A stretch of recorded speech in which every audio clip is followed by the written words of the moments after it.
अंबेजोगाई तालुक्यातल्या धानोरा इथल्या रामराव पाटील यांचं 10वी पर्यंतचं शिक्षण पूर्ण झाल्यानंतर त्यांनी शेतीला सुरुवात केली। मजुरी, रासायनिक खतं, औषधांचा वाढता खर्च यामुळे शेती परवडत नव्हती। 2011 मध्ये ॲग्रोवन मध्ये शशिकांत पवार यांच्या नैसर्गिक शेतीची यशोगाथा त्यांच्या वाचनात आली। सुभाष पाळेकर यांच्या तंत्राची माहिती घेऊन त्यांनी शेतीला सुरुवात केली। त्यांनी यावर्षी 3 एकरमध्ये महाबीजचं 335 वाणाच्या सोयाबीनची लागवड केली आहे। सुरुवातीला नांगरणी कोळपणी करून 18 इंचाच्या अंतरावर सोयाबीनची लागवड केली। पिकाची जोमदार वाढ व्हावी यासाठी जीवामृत तयार करून त्याचा वापर केला। सोयाबीनच्या उगवणीनंतर पानावर किडींचा प्रादुर्भाव होत असल्याचं लक्षात आल्यानंतर दशपर्णी अर्काचा वापर केला। दशपर्णी अर्कामध्ये 1 किलो गावरान मिरच्या,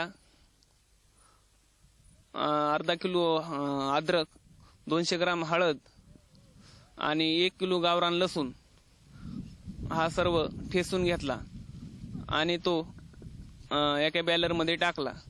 त्यासोबत करंजाचा पाला, सीताफळाचा पाला आणि एरंडीचा पाला, पुन्हा कनेरीचा म्हणजे उलटा रावण या झाडाचा पाला, पुन्हा आपलं बेशरम घेतलं, रुचिक घेतली, निरगुडीचा पाला घेतला, लिंबाचा 3 किलो पाला घेतला। बाकीचे पाले समप्रमाणात 2-2 किलो घ्यायची आणि फक्त लिंबाचा पाला हा जास्तीचा घ्यायचा। यासह असे ज्याला काही जनावरं खात नाहीत असे बाकीचे पाले मी 2-2 किलो घेतले आणि लिंबाचा पाला आहे 3-3 किलो घेतला। यासाठी मी 15 लिटर पाण्यामध्ये 1 लिटर दशपर्णी अर्क टाकून पिकावर पहिली फवारणी केली। नंतर एका महिन्याने ती फवारणी दुसरी फवारणी केली।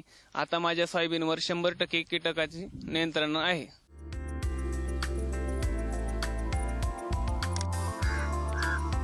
रामराव पाटील यांना 3 एकरमधल्या सोयाबीनपासून 30 क्विंटल उत्पादनाची अपेक्षा आहे। सध्याच्या 3800 रुपयांच्या भावानुसार 1,14,000च्या उत्पन्नाची अपेक्षा आहे। बियाणं, भरडणी आणि मजुरीचा 14,000चा खर्च वजा जाता 1 लाखांचा निव्वळ नफा त्यांना मिळणार आहे। गेल्या वर्षी 13 क्विंटल एकरी उत्पन्न झाले असून यावर्षी किमान 10 क्विंटल उत्पन्न होणार आहे। घट येण्याचे कारण म्हणजे यावेळेस 1-1.5 महिना पाऊस नसल्यामुळे हे उत्पन्नाची घट होत आहे। यावर्षी किमान सोयाबीनला 3800 भाव आहे। 3800 गुणिले 30 पोते जरी 30 क्विंटल जरी झाले तरी 1,14,000 एवढे उत्पन्न हाती येईल। काढणी खुन्नी खर्च जाता 1 लाख रुपये निव्वळ नफा शिल्लक माझ्या हाती राहील। रामराव पाटील यांनी नैसर्गिक तंत्राचा वापर करून 1.5 एकरमध्ये डाळिंबाचीही लागवड केली आहे। रासायनिक खतांमुळे जमिनीचा पोत खालावत होता, तसंच खर्चही वाढला होता। मात्र नैसर्गिक शेती तंत्राची कास धरल्यानं जमिनीची सुपीकता वाढत असल्याचं पाटील सांगतात। 3 वर्षापासून दुष्काळ असल्यामुळे माझ्या शेताला फक्त 1च वर्ष पाणी भेटले आणि 3 वर्ष झालं पाणी कसलेही कॅनलचे आले नाही। आणि माझी शेती पाळेकर सरचं सांगणंच आहे की हवा, पाणी आणि सूर्यप्रकाश ह्या 98% पाणी हे पिकांना पुरवित आणि 2% फक्त आपण पाणी पुरवायचे।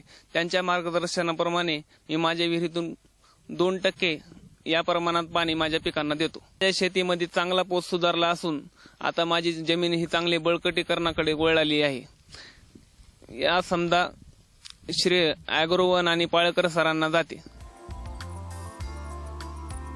वाढता उत्पादन खर्च आणि हवामान बदलामुळे शेती व्यवसाय परवडत नाही। मात्र शेतकऱ्यांनी 0 बजेट नैसर्गिक तंत्राचा वापर केल्यास जमिनीची सुपीकता वाढून शेती फायदेशीर होईल। दीपक क्षीरसागर, साम टीव्ही, बीड।